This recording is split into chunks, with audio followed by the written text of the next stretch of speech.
Hello there, everyone. Welcome back to another mixed faith marriage mastermind. Um, I love these panels so much, and there's a lot of reasons. My first reason is very selfish because I get to hang out with Brooke and Suzette, and I just adore these women. They're awesome. And so just really quick, all three of us are coaches that are in our own mixed faith marriage and family. And we all have differing beliefs. I am an active believing member. Brooke no longer attends, and Suzette is an active non-believing member. So we have very different perspectives that are very unique. And as we're chatting, we always share our personal experiences, what has worked for us, what hasn't worked. And I want to point out that we are not perfect. Even though we're coaching on this topic, we are figuring this out right along there with you in the trenches. So hopefully this panel discussion gives you some support and recognizing that you are not alone. And I think another cool thing about this is hopefully we are modeling that we can be dear friends and come together on topics that we have different opinions on. So I think I get as much out of these panel discussions as anyone else. So, and we keep hearing great things from you guys that they're helpful. So we're just so happy to be here. Tonight we are going to be talking about Sundays. I don't know about you guys, but Sundays in a mixed faith marriage can be tricky at best. I remember there's that hymn, Welcome, Welcome, Sabbath morning, ere we rest from every care. And I wanted to literally like poke my eyes out. That song was just like, oh, this is the day that is my hardest day of the week and so stressful. And yeah, that I was not living that. So we want to talk to you about that today. Um, so the first thing that we're going to talk about, well, do you guys have anything you want to say before we jump into our questions? Jump on in. Okay, let's do it. We're going all in. Um, so the first thing we want to talk about is how we have handled Sundays in our own families. And the first thing let's talk about what has not worked, because I've got plenty of those stories. So who wants to go first? As I was sitting here thinking about what I'd written here, I realized I kind of had a narrow, like I've only answered this question narrowly. I was thinking specifically along the lines of like kids for some reason. And I'm sitting here and I'm like, whoa, I could have, but we're going to talk about kids. My angle's talking about kids and how to Sure. handle Sunday. And I think I probably honed in on that because that was probably the like sensitive part in our family. Like some of the other stuff wasn't so sensitive, but like what to do with the kids was one of like the first questions that came up with my faith transition. And it was one of like the most scary questions that we grappled with. So I'm just going to talk about that. And this is what didn't work because I know exactly what didn't work. Mandates, inflexibility, not being willing to revisit and readjust, bribes. These are all things that did not work. Or creating some sort of rule that we like, that we were thinking would just last for years and years and apply equally to all of our children did not work. Yeah. I can say for us, we are currently in a phase of things not working. So this was easy for me to speak to. So my husband works at least 2 Sundays a month for his job. So I always, before I took the kids, whether he was there or not, and then after my faith shift, my husband is very flexible. He's not rigid. So it was kind of like, well, I chose that we would go as a family on the weeks that he was there and that he wanted to go. And then those other weeks, he's okay with me choosing whether I want to go or take the kids or not. He's flexible. So currently, what we were doing is if dad wants to go to church, we all go. It's kind of what we do. And if he's not, then sometimes we go just a second hour because I help in the nursery. So sometimes I need to be there. Sometimes I don't. Sometimes we don't go. But what is not working is now I have a 15-year-old and a 13-year-old. And I'm quickly learning that teenagers, if they don't want to do something, it's really hard to make them do something they don't want to do, like get up for 9 a.m. church. So it is currently not working. Our plan of, hey, we go on these Sundays and these other Sundays, sometimes we go, sometimes we don't, is there's a lot more pushback now on all the Sundays.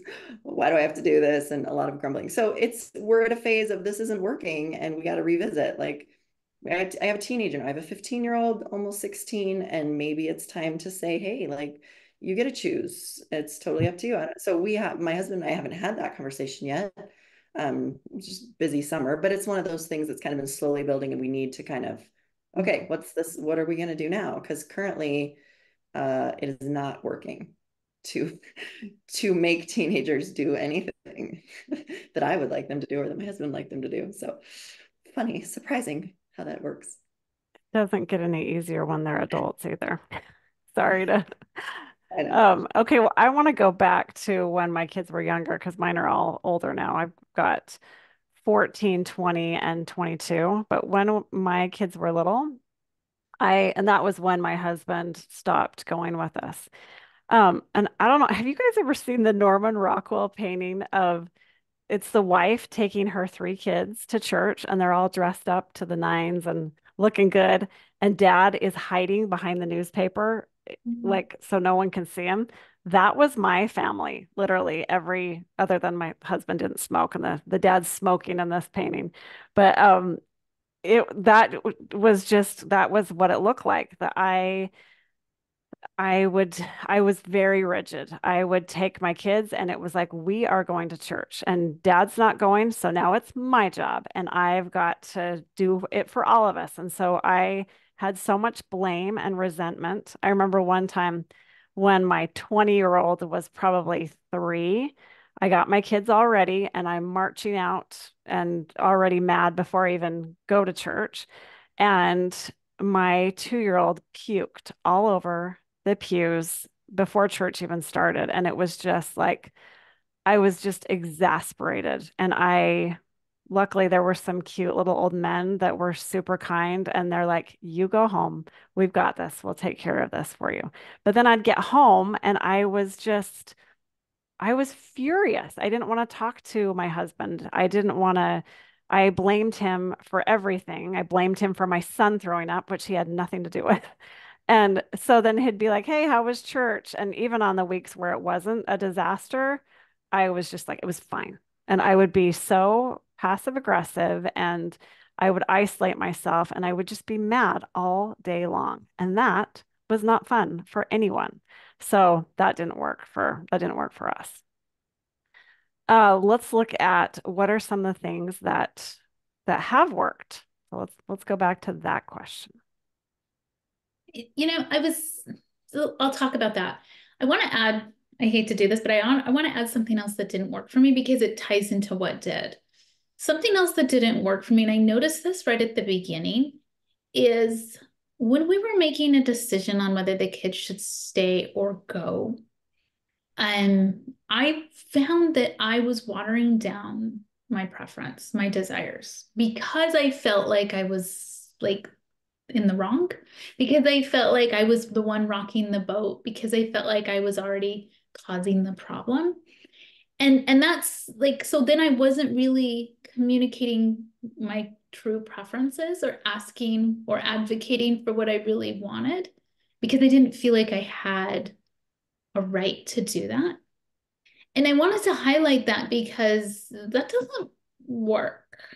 Like there's a cost you pay to showing up like that in your relationship. And it's something I had to work through and deal with, you know, over the years. And it's a tricky one to deal with because the programming I was working with was that I was the problem. Like I believed that just as much as my husband believed it. So that's something I just wanted to highlight as it's like interwoven in this. And it can take a while to unpack.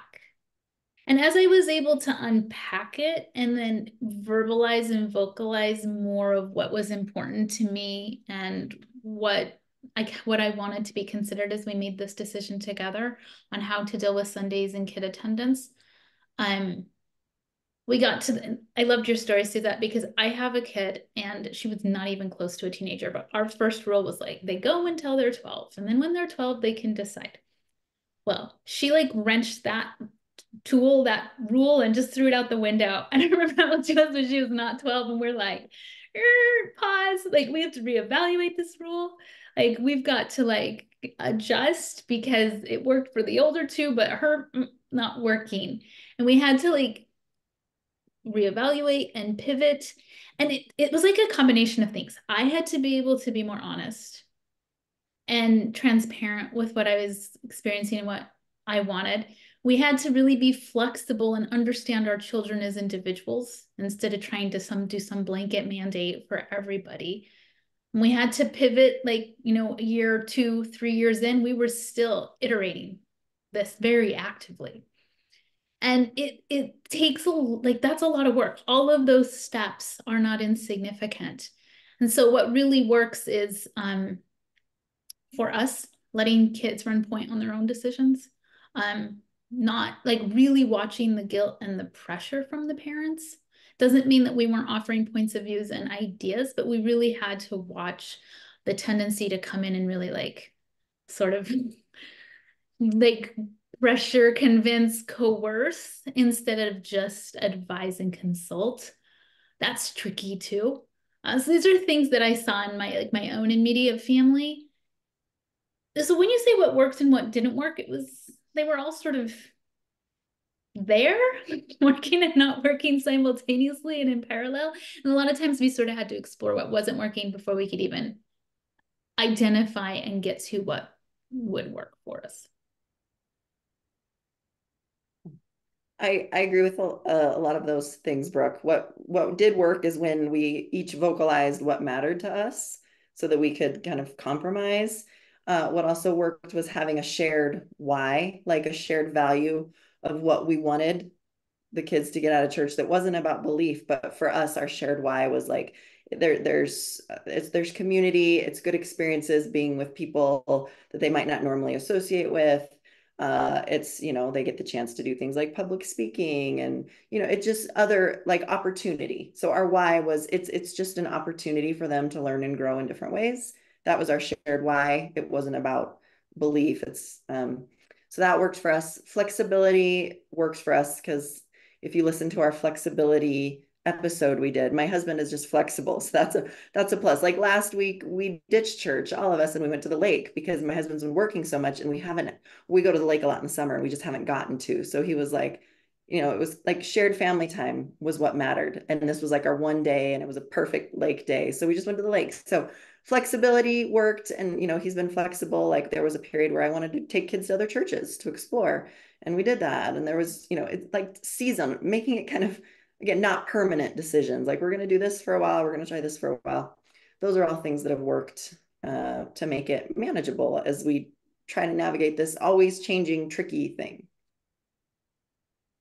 For me, I think that well, so that you were alluding to this, like figuring out your why. I had to figure out what was important to me about Sundays. And Sunday is really it's the Sabbath, it's my day of rest, it's my day of worship. And that is important to me. And and I there's that phrase that we can delight in the Sabbath. And I remember thinking, this isn't delightful. This is terrible and horrible and so hard. So I had to figure out what was it about the Sabbath that was delightful and why it was important to me. And for me, I wanted to connect with God. I wanted to worship. I wanted to connect with my family. And I had to figure out what was going to help me do that. And my kids are older now, so I know this is tricky when your kids are small, but focusing on instead of trying to change them, and none of my kids have any interest in religion. So I currently go to church all by myself every week. And I had to focus on, instead of trying to change them, focusing on focus on what's in my control. And that's just me.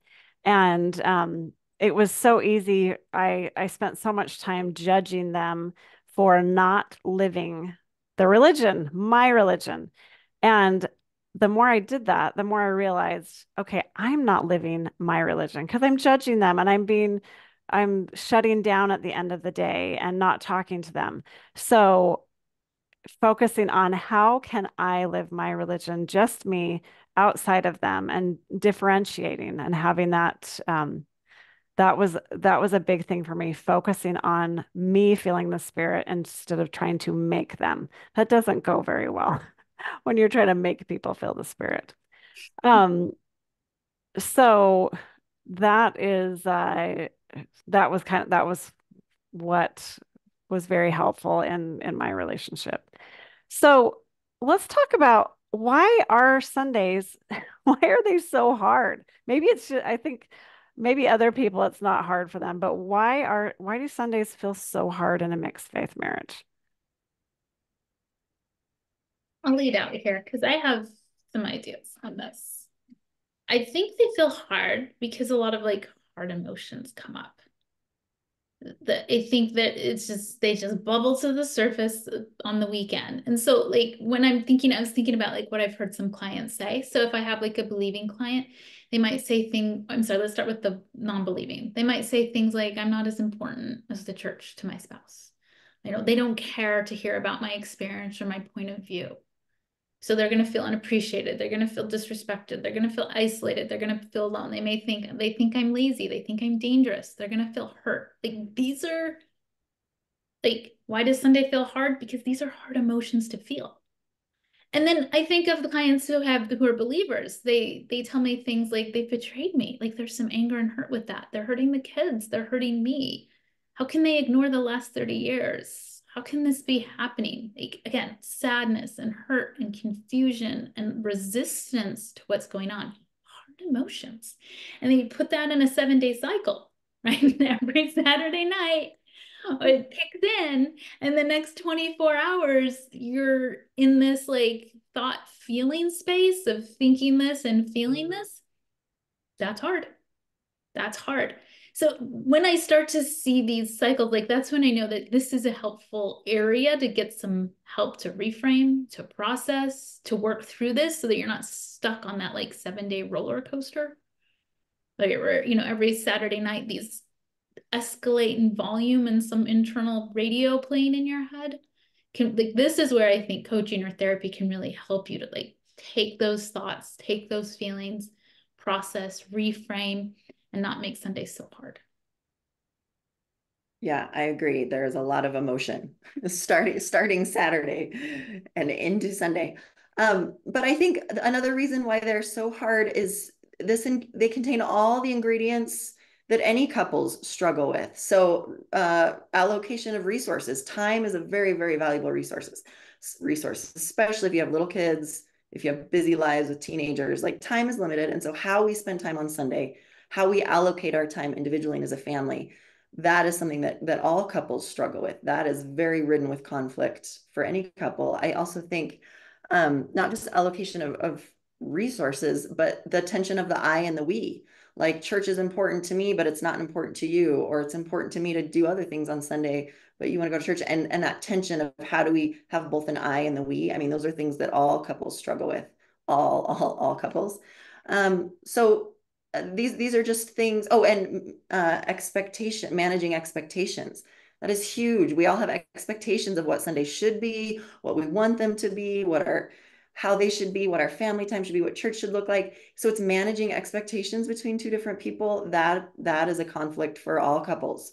So managing expectations, allocation of resources, and the tension of the I and the we. And it's a perfect storm for all kinds of emotions, conflict. And so that's a huge reason why Sundays are so hard. Plus, we all come into it with, I have so many shoulds around Sunday. Like Sundays has been one of the stickiest things for my own deconstruction. I have got like a million shoulds of what Sundays should be. They should be special. They should be family time. They should be this that I like. Even still on Sundays, like I'm a mess. Not even because of the church stuff, just because I'm trying to navigate within myself. Like, what do I want Sundays to be? Because I've had a whole lifetime of messaging, from my family of origin and church culture about what Sunday should be. And I'm like trying to figure out, what do I think they should be, that I want to, it's messy, so messy. Well, you guys took a lot of mine. So, gonna add on top of those, I think too, with the expectation, we, well, and I think I said this earlier, we expect our spouse to live how we are. So when my husband said he wanted to go skiing on Sunday, I was just like, well, it's the Sabbath. We don't go skiing on Sunday. And recognizing that, yeah, those expectations and putting them on other people that might not believe that. I had to recognize these are my beliefs. This is not what he believes. And that definitely took a bunch of work. Um, Also, I think going back to that, those big emotions that you were talking about, Brooke, that was for me, that was the day that I didn't like him because I was seeing him as the villain, and I didn't like me because I wasn't showing up as my best self. So it was like, oh, here we go again, week after week. And then I think another element too is you have all this going on, and then you feel like you're in a fishbowl because you're at church. It's like, what is everyone going to think of me? What do they think of our family? Um, and so much comparison, like, oh, here I am sitting by myself with my kids, and look at that perfect family. So much comparison and just those big emotions. I don't think anyone really wants to cry in public, but those were some of my hardest days because it's just like all of a sudden you just feel like a those emotions come up and you feel like you're having an ugly cry at church. I think I've had some of my best ugly cries at church. Um, so okay, so those are some of the things why Sundays can feel hard, and I'm sure there's a lot of other ones as well that we haven't even thought about. Um, so I want to get more specific and talk about so between the three of us, we've talked to a lot of people about Sundays and some of the different issues. So I want to get more specific on those what are the parts, what are the components of Sundays? And we've talked a little bit about this, but let's talk a little bit more about so church, either church attendance or not attending. What have you seen with your clients on what has worked for them? I have something I want to mention about this. I was just talking to a client about this probably in the last week. And there's this pattern I see where the person who decides to step away from the church sort of does it in this like little step, little step, little step, little like maybe the first step is they're like on their phone more during sacrament meeting. And then maybe they're like in the hallway class. And then they're like skipping second hour. And then they're like skipping fast and testimony meeting. And then they're like going every other week. There's sort of this like, they're sort of like slowly backing out. And I totally get why people do that. Like they're processing their own thing and they're like, how do they this like it makes sense why people would do that. But looking at it from the other point of view of the spouse, sometimes what that can feel like is like they take a step and then maybe they're there for a while and the other spouse is like, okay, things have settled. Like we're like at a place where they're gonna be okay. And then they take another step and it's like this like new sort of trauma happening, new sort of concern being raised, and then they like it settles down. They're like, okay, we're gonna be at a good place. This is where they're gonna be. I'm okay with them here. And then they take another step back. Like this is a tricky sort of impact on the relationship, this slow walk out. And again, I don't want to say there's anything wrong with it, but it can be helpful to just realize what's happening in the relationship with this sort of slow walk out. Is your spouse feeling like a new hurt, a new betrayal with every little step you're taking? Are you doing it? A lot of times spouses do it because they want to protect their spouse. They're like, well, I'm just gonna slow walk this so that it's okay with them. And it ends up being harder on them, even though they think it's being easier on them. Like this is an area where I would not assume you know what's best for your spouse. This is an area where I would not assume like I know the best way I will just slow walk this so they're protected. If you need to slow walk it for your own transition and for your own work, great. Like communicate that with your spouse however you need to. But like if you're slow walking it because you think you're doing your spouse a favor, I would go to the primary source of that one and have a really honest conversation because it might actually be turning into like a new betrayal at every step. like a new pain or hurt being like pulling the scab off at every step. And that can lead to a breach of trust if you do that 5, 6, 7, 8 times in a row. That can be hard to heal from. And sometimes when we're in the faith transition, you're just there's so much you're thinking and processing that sometimes we forget to look at their experience. And that's all I want to shine a light on here. Like you do your faith transition the way you need to do it, but also maybe here and there look at how this might be impacting them and watch your assumptions and watch if you think you're doing them a favor by doing it a certain way, because that's infantilizing them a little bit because you know what's best for them and you know how they can handle it and you know what they can't handle. Like they're an adult. Like that's not for you to decide. Because you might think you're being slow and gentle, but you might be torturing them. Yeah. I agree. I agree with that completely. I think it's all about honest conversations. I think a lot of what I see work with couples around Sundays is when they really unpack what's at the root of this for them. Is it like, I don't feel like I'm prioritized? Like, I feel like you're putting more time and energy in the church than you're putting to me. Like, is that the root issue? Is the root issue like, I'm anxious about our kids' future if they don't go to church? Like, just needing to have these conversations.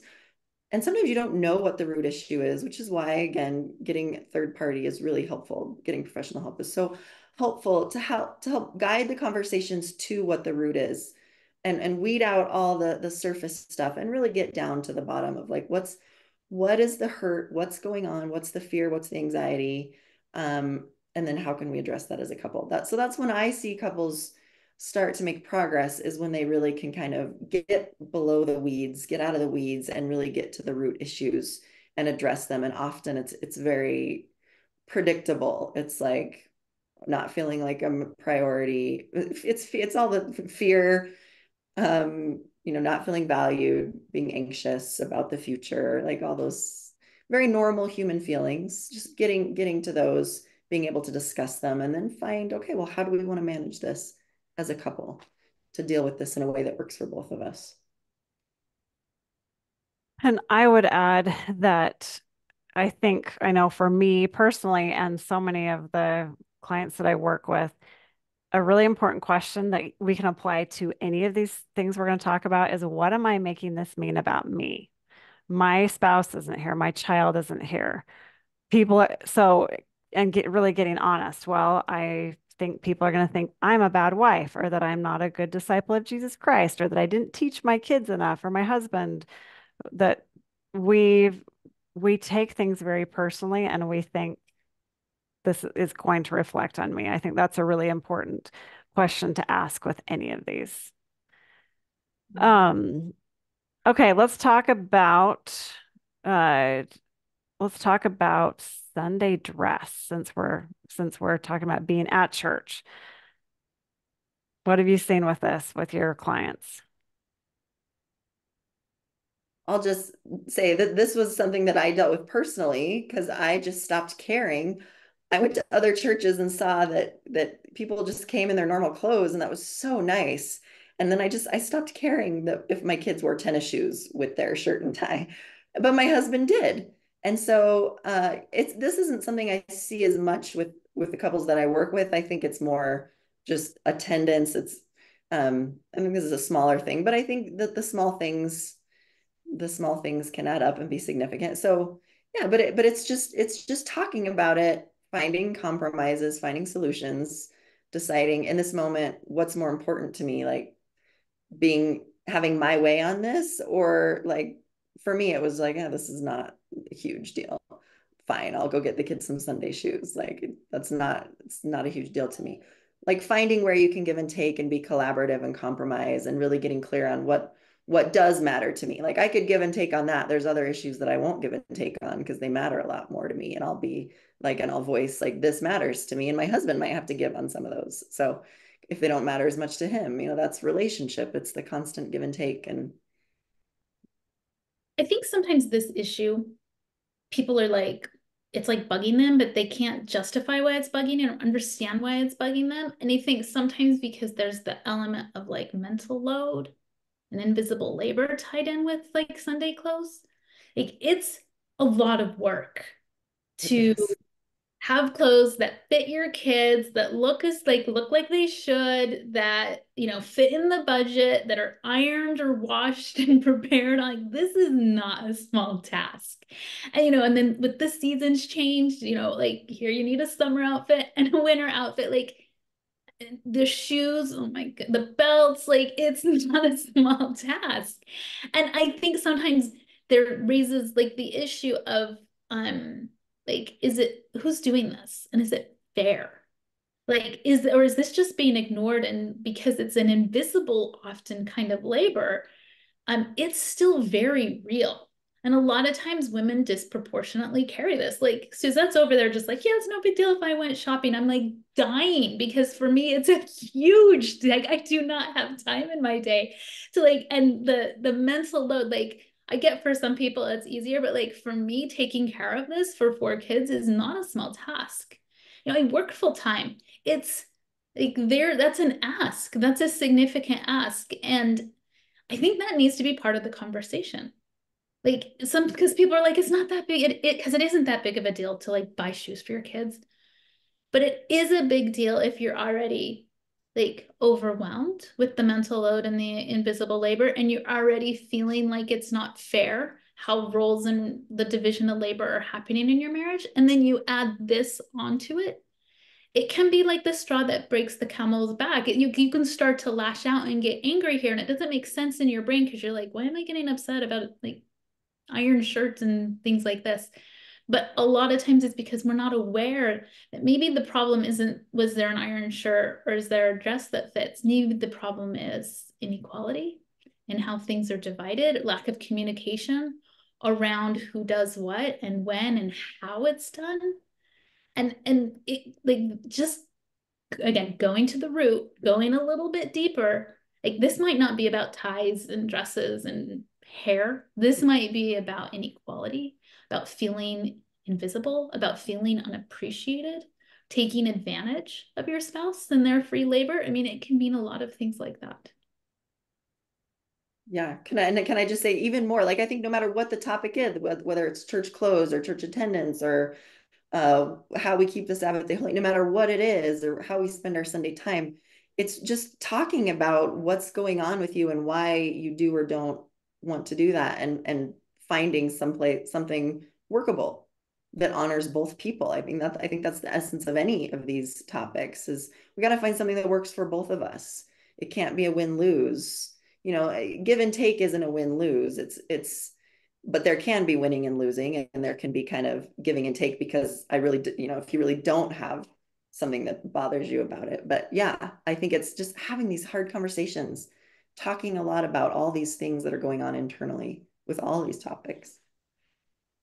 And I would add to that, I think it's important to pick your battles. I'm saying this in hindsight. I remember there was a time where my daughter came down and she had pants on and and I was like, or my sons would come out in jeans and I'd be like, we don't wear that to church. And the battles that caused. And now when looking back, I wish I would have just said, you know what, if you are willing to go or if you want to go, I'm just so glad you're here because I really don't think God cares what you're wearing. I had a friend that her daughter, she was like, oh, I'm trying to get her to wear a dress and stuff. And I'm like, is that really a battle? Do you want her here or what do you want the end result to be? And is this the hill that you want to die on? Because I know for me, it just caused a wedge and disconnection when I focused on that. So, okay, what about let's move on with to kids wanting to stay with the other parent. So maybe you're the non-believing and your kid wants to go to church, or you're the believing and your kid doesn't want to go to church. What um what are some things that with that? This is a really hard place to be because a lot of times when a parent will feel unloved or rejected or outplayed, um, it's tough like that. I think a lot of times this is where we need to check our own parenting. Like, are we making our kids' decisions mean something about us as individuals? Are we making our kids' decisions mean something about us as parents and our ability to parent or our success as a parent? And when we can decouple our kids' decisions from our identity and our personal like sense of worth, I think that can be a really important piece here because when those are coupled up and we're like, well, if they don't do this, then I'm a failure or I'm failing, that's tough. And I think this is where like checking the bribes and the pressure and the shame and the guilt, because a lot of times when it's hooked into our personal identity and what we consider success as a parent, I think that's a lot of times when we tend to do these less helpful parenting tactics of the bribes and the pressure and the shame of the guilt because we're fighting for our own sense of value as a parent instead of parenting. I think, Brooke, that was the very thing that when I was introduced to coaching that got me because I felt like I was a total failure as a mom because my kids weren't going, my husband wasn't going. I was the young women's president, and it's like, I'm such a failure. Recognizing, hold on a minute. I am doing my best as a mom. I can be a fantastic mom and not have my kids' behavior and their results have anything to do with my success as a parent. That was a huge thing that got that that's why I fell in love with coaching was that very concept. Okay, sorry, Suzette, I jumped in. No, that was great. I think it a lot of it too depends on how old are your kids. If they're wanting to stay and they're in their teenage years, that's a whole different conversation of at what point do we let our kids make these choices for themselves about their spirituality. If they're younger, it's what are you doing? This is a parenting question. How are we parenting? Are we giving kids choice? Are we making a plan as a couple and like here's our plan and or are we giving our kids full choice? And you might have very different parenting styles when it comes to that, but this is a parenting question. How are we parenting? How are we incorporating choice? How are we making decisions as a family? Are we letting the kids have a voice in that? Are we deciding for them? These are hard things that needs to be talked about. And like Brooke, you said earlier, these are not just one-time discussions that set the tone then for everything. It's like for this season of life, how are we making this choice and how are we handling it? If kids say they don't want to go, is that an option for them based on their age?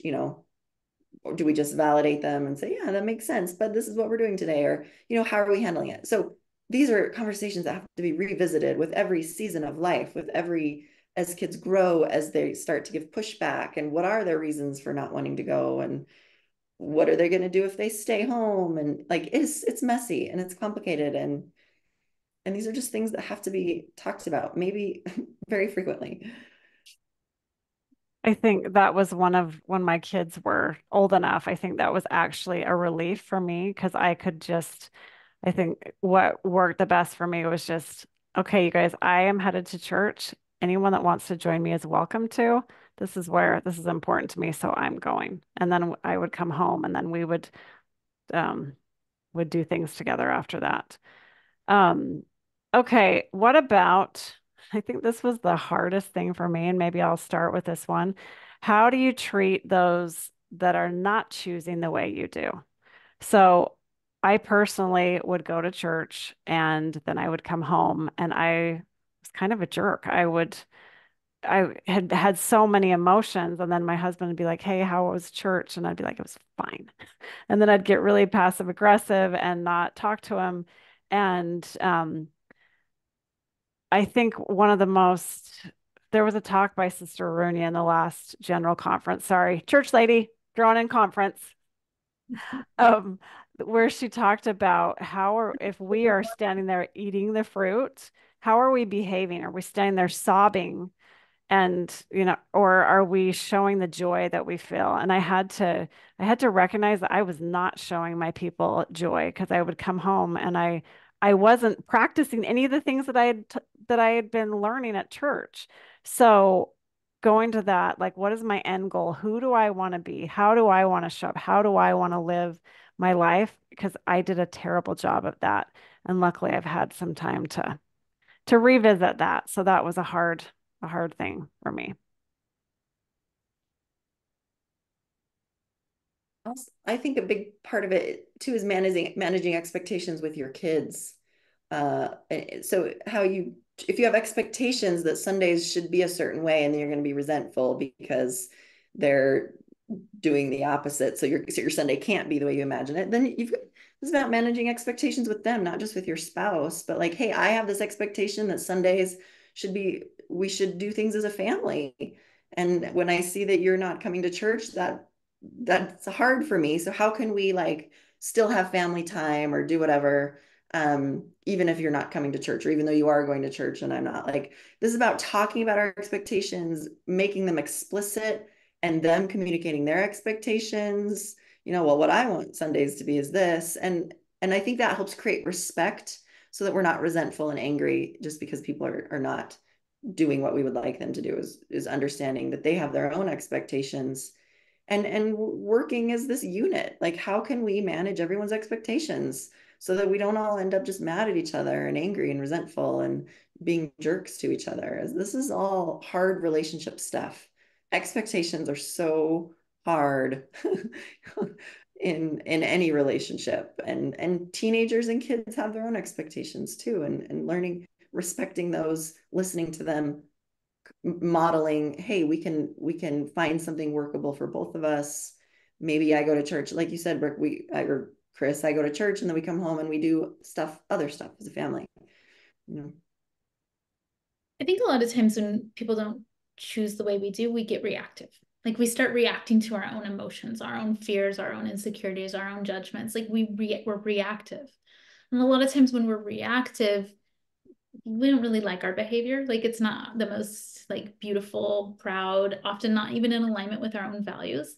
And I think a lot of times just like pausing and just like the question, how do I want to treat people who don't choose the way I do? Like most people aren't going to be like, well, I want to throw mud at them. Like, no, like most of us are like, I want to love them. I want to like give support. I want them to like be part of my life. Like most of us are definitely like our values would speak to something like that.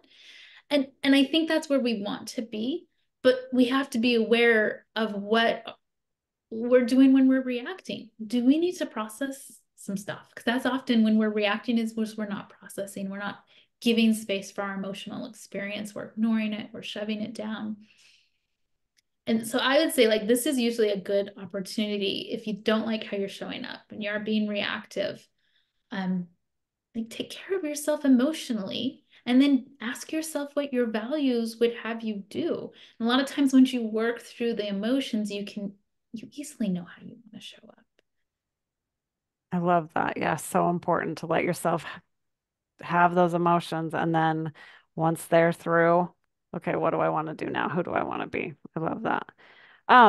Okay, what about supporting family members? So this could be supporting them at church, like maybe they have a talk, or maybe it's supporting them, the how do we support the person that's not at church? What have you seen that's worked?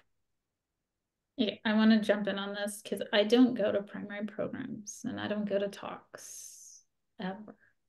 And sometimes I feel bad about that. Like sometimes I'll like read something online and they'll be like, always go to your kids' primary programs. And I went to church and I hated it, but I wanted to support my kids. And I'm always like, am I a bad person? Like it sort of catches me every once in a while. And I want to say this about that is parenting is not one size fits all. Like some parents going to the primary program is like a beautiful, wonderful thing that they do. And for some parents, going to the primary program is totally not necessary to show up as a good parent. And so like you gotta like this is something I grapple with is like watching other parents make decisions and letting that be okay for them and letting me make decisions for how I show up as a parent and letting that be okay for me. Because I need to be balancing a lot of things and my goals as a parent might be different than other people's goals as a parent. My interactions and what I value as a parent is probably different. So, like, for instance, for me, it's much more important that I have personal connection time with my kids than that I listen to them sing a song on Mother's Day. It's more important to me that that I show up in these areas versus maybe showing up for a primary program. And I have to be honest with myself and be really clear like what my parenting priorities and goals are, and then make choices in alignment with that. And honestly, going to talks and primary programs and song singing, not part of that. But I do kind of notice the pull of guilt. And then I have to remind myself, like, I've made these decisions consciously, like for my executive functioning, good parent, like I'm doing okay. And I don't need to beat myself up for something that works well for somebody else and that doesn't work well for me. Yeah, it's to me, like I think that summarizes what like the tension of the I and the we. What does our we look like in our family? It doesn't have to look like me showing up for these things. It could be me asking you how it went afterwards. Like for me personally, part of how I support my spouse is going and taking the kids. That works for me as part of our we, but other people's we might look different. And it might like they might create a we in a very different way. So it's that constant like experimenting and talking about like what is our we? How can we support each other and be a unified unit, regardless of whether I show up to watch a primary program or I write my kids talk? Like, how else can I support you? How else can I support the kids? How else can I be like we be this family unit? And I think there's so many ways to do it, and you can be creative. And I think that's part of the problem with Sundays is we have these like very ingrained messages of how it should look and how it should be to the family unit and family time and family spirituality, and really just shattering all that and creating something that works with your unique family. And there's lots of ways to do it. So like, I'll just give a quick example. My son was assigned to primary talk. It's just, I don't enjoy that anymore, like helping them write talks. So I just used AI. I used Chat GTP and had it write a talk for my son and give it to my son. I'm like, yay me, I'm an awesome mom. So there we go. My son wants to do it. I helped him out, but yet I didn't have to expend any energy. I said, Chat GTP, write me an LDS primary talk that's like 3 minutes about this topic. It did it beautifully. It was perfect. So, and it worked for me. And yet I was still supporting my kid, but I didn't expend like an ounce of my like inner energy like on that, because it just that wasn't important to me. So, little example. I think another thing for me was recognizing how was I supporting him not at church. My husband's a big runner, and I church is important to me, so I go. And there's a lot of times where I can go cheer him on at a race before church or after church, and recognizing like, what am I doing to support him outside of church? That was a big thing for me. And yeah, just recognizing, looking at that both ways, that there's support goes both ways. What does love look like in this situation for him? What does it look like for me? I love that. I love that question. Um, okay, let's talk about keeping the Sabbath day holy. We probably need to kind of combine some of these instead of going through all of them, but let's talk about keeping the Sabbath day holy. I remember talking to a client about this thing, and they were like, birthdays, rock climbing, like what do we do about this kind of stuff? Like one partner wanted to do it, one partner was like, that's not keeping the Sabbath day holy. And it was a tricky dynamic for them to work through, like what's off limits, what's okay as far as activities like this. Um, this is what I'll say about that. These types of like deciding what your family is going to do regarding Sabbath day activities, I think a lot of times it boils down to, um, are you listening to your spouse? Are their ideas considered? Are you being listened to? Are your ideas considered? If you have a suggestion or an idea, or you want to make a change or implement a change, is that heard? Is there room to receive what you're saying in this relationship? Um, I think a lot of times these issues aren't, do we go to birthday parties, or do we climb rock walls, or do we go to parks or ride bikes or swim? I think a lot of times these are issues of like, is there equality? Are we dismissing what the other person is saying? Are we listening? Are we inflexible? Like, I think a lot of it is these issues of, is this a relationship? When somebody brings something to the table, is it received? Is it considered?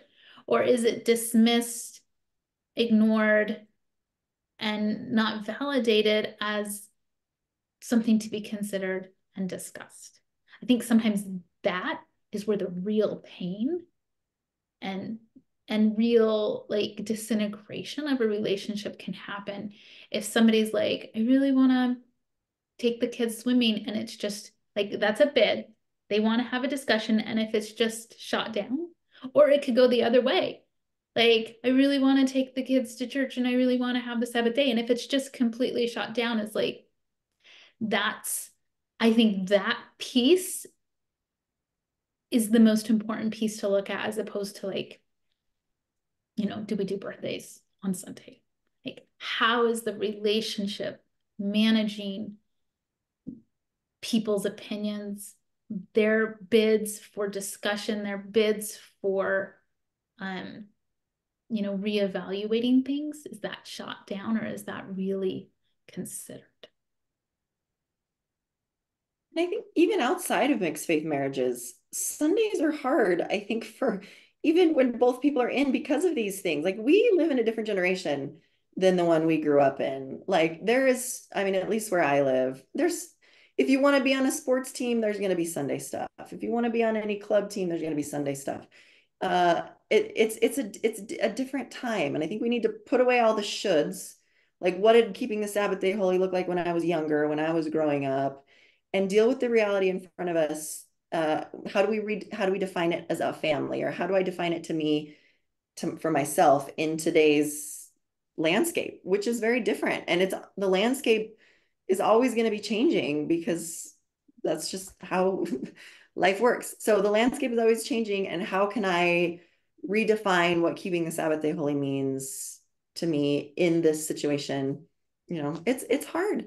It's a hard thing to navigate and communicate about. And we might each have definitions, and it's tricky whether you're in, out, mixed faith or not. So, keeping the Sabbath day holy is a very subjective experience with a lot of kind of internal rules that we come to that maybe we haven't like reevaluated to see if we really need to keep those rules for the current situation.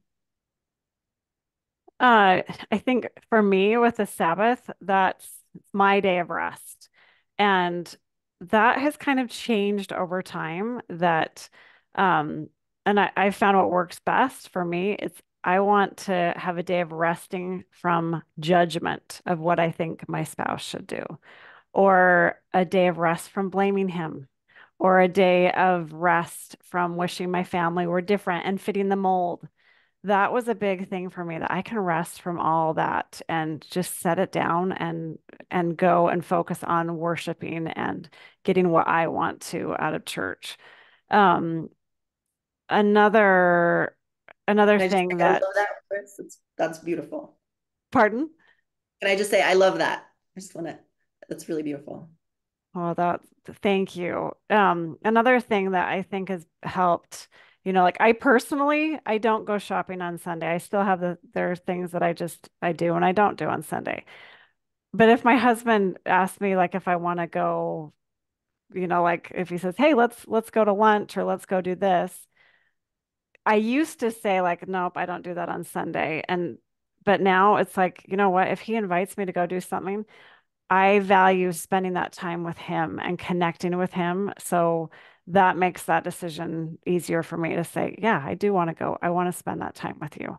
Um, and just looking at what is important to me on the Sabbath, that, well, it's my family and connecting, and that the whole sports thing. I live in Massachusetts and sports are on Sunday. And I used to, I kind of cringe now, but I used to be like, you know what? We don't do sports on Sundays. And then if my kids chose to, then I would go to church and I wouldn't go to their games. So I was keeping the Sabbath, and I'm putting that in quotes, but then I was sitting by myself at home reading my scriptures or whatever while my family was off doing other things. So for me, it worked better to that I do want to be that mom that goes and cheers at the game. I do. I go to church and then I support them in what's going on. And that won't work for everyone.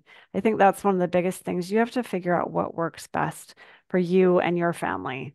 And it's not easy, as we've all said.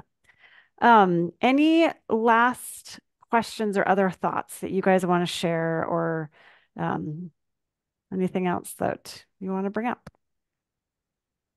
I've been thinking about like I really liked what you were saying about how you do Sunday as a day of rest, like rest from judgment. Like Suzette mentioned, I loved it too.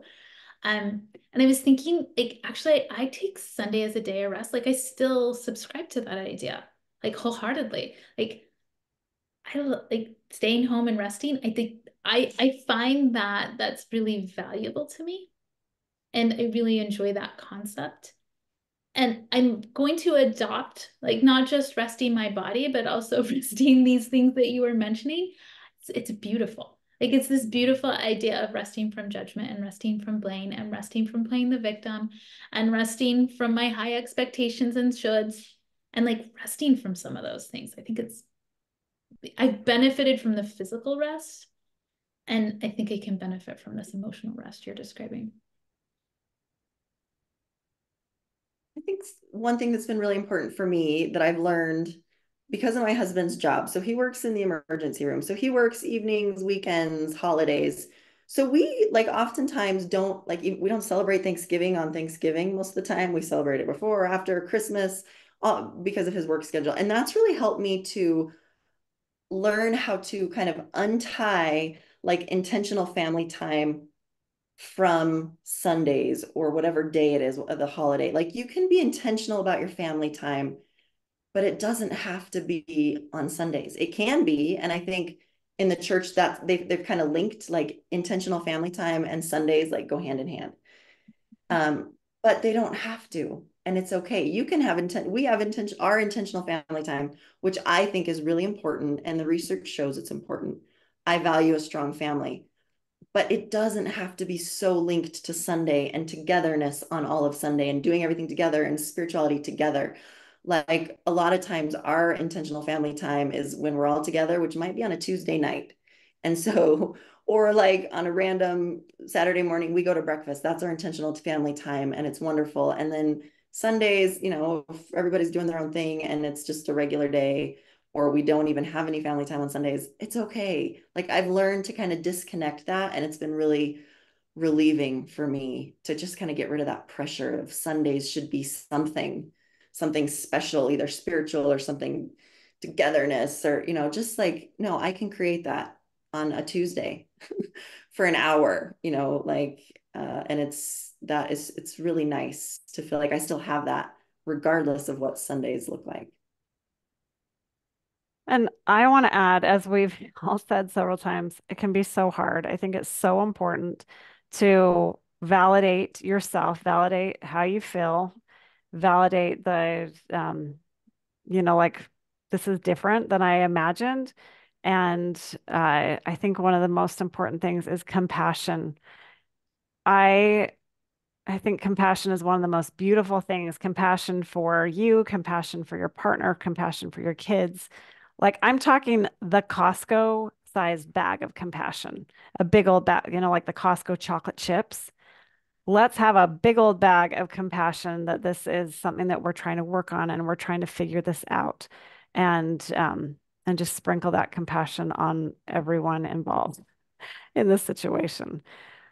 Okay, you guys, this has been another great discussion. I feel like I've learned a ton. Thank you for your thoughts and opinions and everything you've shared. And let's do it again next month. Right. See you You then. guys are awesome. Thank you.